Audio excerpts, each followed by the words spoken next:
Promises made, promises kept, as the dismantling of the Department of Education officially begins.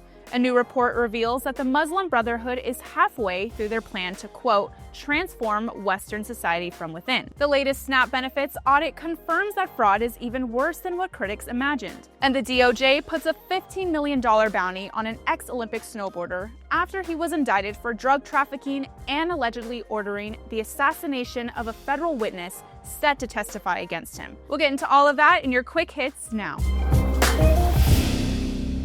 What's up, guys? Welcome to the wrap-up, where we break down the biggest stories of the week that you might have missed, but definitely need to know. I'm your host, Erin.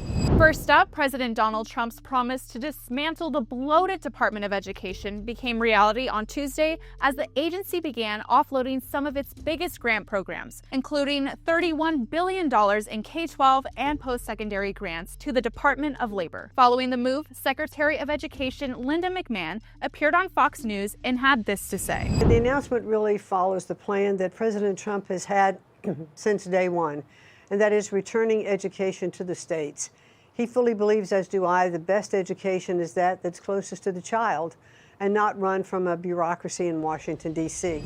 The Department of Health and Human Services will take over grants that help student parents cover childcare costs and will now oversee the accreditation of foreign medical schools. The State Department will assume responsibility for federal foreign language programs, and the Interior Department will manage education initiatives for Native American communities.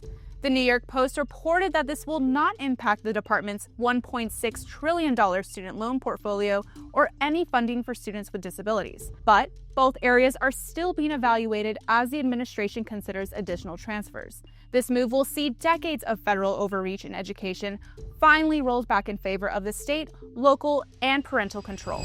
Next up, a chilling new report from the Institute for the Study of Global Anti-Semitism and Policy warns that the Muslim Brotherhood is now halfway through its 100-year plan to, quote, transform Western society from within. The Brotherhood's strategy to achieve this is by embedding its operatives and ideology into American universities, government agencies, and civic institutions. Released Wednesday, the 200-page analysis accuses the Brotherhood of waging, quote, civilization jihad, a deliberate long-term strategy to exploit democratic freedoms and openness to undermine them. The report identifies the Muslim Students Association with chapters on over 600 U.S. campuses, including Columbia and NYU. Working in tandem with Students for Justice in Palestine, the group behind last year's protest and Hamilton Hall takeover at Columbia, these organizations are allegedly advancing Brotherhood objectives under the cover of pro-Palestinian activism. The report lands one day after Texas Governor Greg Abbott formally branded both the Brotherhood and the Council on American Islamic Relations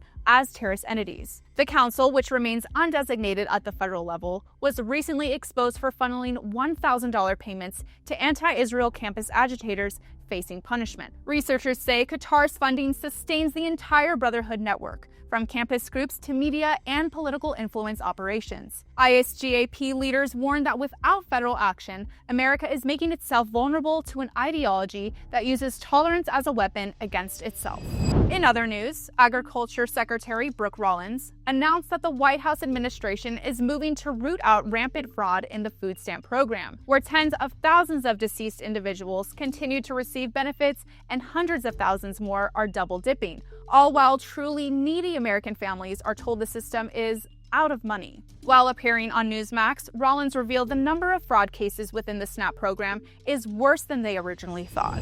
But here's the most unbelievable news I have really just over the last few days, that 5,000 dead people, that was just 1 month. The number is closer to 186,000 deceased men and women and children in this country are receiving a check. Rollins said the disturbing numbers were uncovered after reviewing records from 29 primarily red states that responded to the request for data. She alluded that more abuse may be hidden in large blue states, where welfare bureaucracies have continued to expand. And Representative Wesley Hunt of Texas has pressed Rollins to widen the fraud purge, looking into illegal alien strain on the food stamp system and the sanctuary city spending. Hunt emphasized the evidence unused EBT cards loaded with over $10,000, dormant accounts untouched for years, and benefits sent to people who, quote, do not exist. Secretary Rollins emphasized that the administration's next steps will, quote, fundamentally rebuild this program. Up next, the Department of Justice announced new charges against fugitive and former Olympic snowboarder Ryan James Wedding, a Canadian who represented his country at the 2002 Salt Lake City Games. The ex-athlete now faces counts of murder, witness tampering, intimidation, money laundering, and leading a continuing criminal enterprise after allegedly ordering the execution of a federal witness scheduled to testify against him. Attorney General Pam Bondi revealed Wedding used a Canadian website, The Dirty News, to post photos of the witness and his wife. The witness was gunned down in a Medellin restaurant before he could take the stand. Bondi announced the reward for Wedding's capture has jumped from $10 million to a record $15 million, with $2 million bounties on each accomplice in the murder. The Treasury Department simultaneously sanctioned Wedding, 9 associates, and 9 related entities, branding him a, quote, extremely violent criminal. Believes responsible for multiple murders, including U.S. citizens. Still hiding in Mexico, Wedding remains on the FBI's 10 most wanted list as the manhunt intensifies. And now it's time for Quick Hits. Alberta Premier Danielle Smith triggered the Notwithstanding Clause Tuesday to shield landmark provincial legislation that protects children from irreversible gender-affirming procedures from Canadian activist judges who would otherwise strike down the law. After economists forecasted 50,000 jobs added in September, the Department of Labor announced that the U.S. economy added 119,000 jobs in the month. A 7-Eleven employee was fired for defending herself with a firearm after a customer tried to strangle her.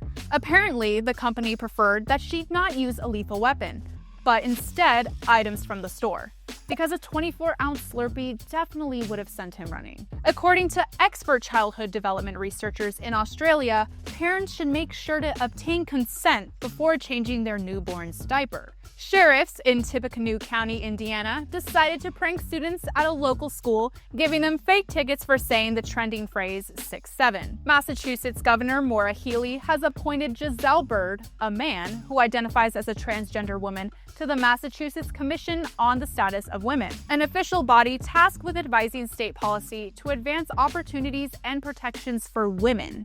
You can't make this stuff up. That's a wrap for this week. Be sure to like, subscribe, and leave a comment telling us what you thought about these stories. And we'll see you back here next week on The Wrap Up. Thank you so much for watching this video. In order to keep PragerU videos free, please consider making a tax-deductible donation today.